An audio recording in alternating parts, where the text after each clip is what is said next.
بسم اللہ الرحمن الرحیم۔ السلام علیکم دوستو۔ ایک مرتبہ صحابہ اکرام رضی اللہ تعالی عنہ نے حضور پاک صلی اللہ علیہ وسلم سے عرض کیا کہ اے اللہ کے رسول، ہمیں اپنے بارے میں کچھ بتائیے۔ آپ صلی اللہ علیہ وسلم نے ارشاد فرمایا، میں اپنے باپ ابراہیم علیہ السلام کی دعا ہوں، اپنے بھائی عیسیٰ علیہ السلام کی بشارت ہوں اور خوشخبری ہوں۔ جب میں اپنی والدہ کے شکم میں آیا تو انہوں نے دیکھا، گویا ان سے ایک نور ظاہر ہوا جس سے ملک شام میں بصرہ کے محلات روشن ہو گئے۔ حضرت آمنہ رضی اللہ تعالی عنہا نے حضرت حلیمہ رضی اللہ تعالی عنہا سے فرمایا تھا کہ میرے اس بچے کی شان نرالی ہے، یہ میرے پیٹ میں تھے تو مجھے کوئی تھکن اور بھوک محسوس نہیں ہوتی تھی۔ حضرت عیسیٰ علیہ السلام وہ آخری پیغمبر ہیں جنہوں نے آپ صلی اللہ علیہ وسلم کی آمد کی خوشخبری سنائی۔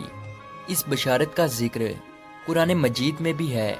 سورہ صف میں اللہ تبارک و تعالی فرماتا ہے، اور اسی طرح وہ وقت بھی قابل ذکر ہے جبکہ عیسیٰ ابن مریم نے فرمایا کہ اے بنی اسرائیل، میں تمہارے پاس اللہ کا بھیجا ہوا نبی ہوں کہ مجھ سے پہلے تورات آ چکی ہے اور میں اس کی تصدیق کرنے والا ہوں، اور میرے بعد جو رسول آنے والے ہیں ان کا نام مبارک احمد ہوگا، میں ان کی بشارت دینے والا ہوں۔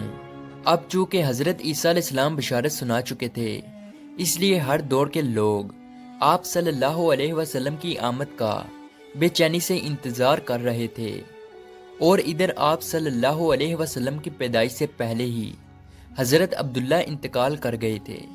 سب کا کتب میں آپ صلی اللہ علیہ وسلم کی نبوت کی ایک علامت یہ بھی بتائی گئی ہے کہ آپ صلی اللہ علیہ وسلم کے والد کا انتقال آپ کی ولادت سے پہلے ہو جائے گا۔ حضرت عبداللہ ایک تجارتی قافلے کے ساتھ تجارت کے لیے گئے تھے، اس دوران بیمار ہو گئے اور کمزور ہو کر واپس لوٹے تو قافلہ مدینہ منورہ سے گزرا تو حضرت عبداللہ اپنے ننیال یعنی بنو نجار کے ہاں ٹھہرے۔ ان کی والدہ بنو نجار سے تھی، ایک ماہ تک بیمار رہے اور انتقال کر گئے، انہیں وہیں دفن کر دیا گیا۔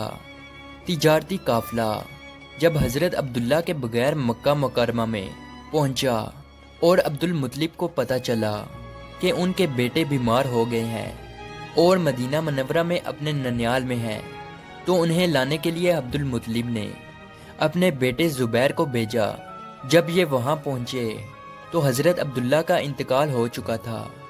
مطلب یہ کہ آپ صلی اللہ علیہ وسلم اس دنیا میں اپنے والد کی وفات کے چند ماہ بعد ہی تشریف لائے۔ حضرت ابن عباس رضی اللہ تعالی عنہ کہتے ہیں کہ حضور پاک صلی اللہ علیہ وسلم اس دنیا میں تشریف لائے تو آپ کی انول نال کٹی ہوئی تھی۔ انول نال کو بچہ پیدا ہونے کے بعد دایا کاٹتی ہے۔ عبد المطلب یہ دیکھ کر بے حد حیران ہوئے اور خوش بھی ہوئے۔ وہ کہا کرتے تھے، میرا بیٹا نرالی شان کا ہوگا۔ آپ صلی اللہ علیہ وسلم کی پیدائش سے پہلے مکہ کے لوگ خشک سالی اور قحط کا شکار تھے، لیکن جوں ہی آپ صلی اللہ علیہ وسلم کے دنیا میں تشریف لانے کا وقت قریب آیا تو بارشیں برسنے لگی، خشک سالی دور ہو گئی، درخت ہرے بھرے ہو گئے اور پھلوں سے بھر گئے، زمین پر سبزہ ہی سبزہ نظر آنے لگا۔ پیدائش کے وقت آپ صلی اللہ علیہ وسلم اپنے ہاتھوں پر جھکے ہوئے تھے، سر آسمان کی طرف تھا۔ ایک روایت میں آتا ہے کہ گھٹنوں کے بل جھکے ہوئے تھے، مطلب یہ کہ سجدے کی حالت میں تھے۔ آپ صلی اللہ علیہ وسلم کی مٹھی بند تھی اور شہادت کی انگلی اٹھی ہوئی تھی۔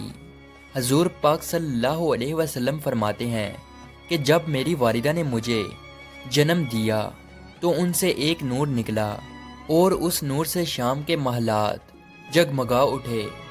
آپ صلی اللہ علیہ وسلم کی والدہ سیدہ آمنہ رضی اللہ تعالی عنہا فرماتی ہیں کہ محمد صلی اللہ علیہ وسلم کی پیدائش کے وقت ظاہر ہونے والے نور کی روشنی میں مجھے بصرہ میں چلنے والے اونٹوں کی گردنیں تک نظر آئی۔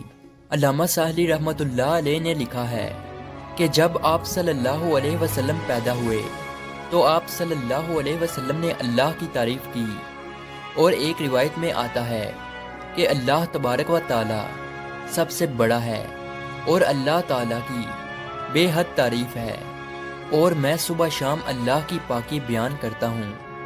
آپ صلی اللہ علیہ وسلم کی ولادت کب ہوئی، اس پر سب کا اتفاق ہے کہ وہ پیر کا دن تھا۔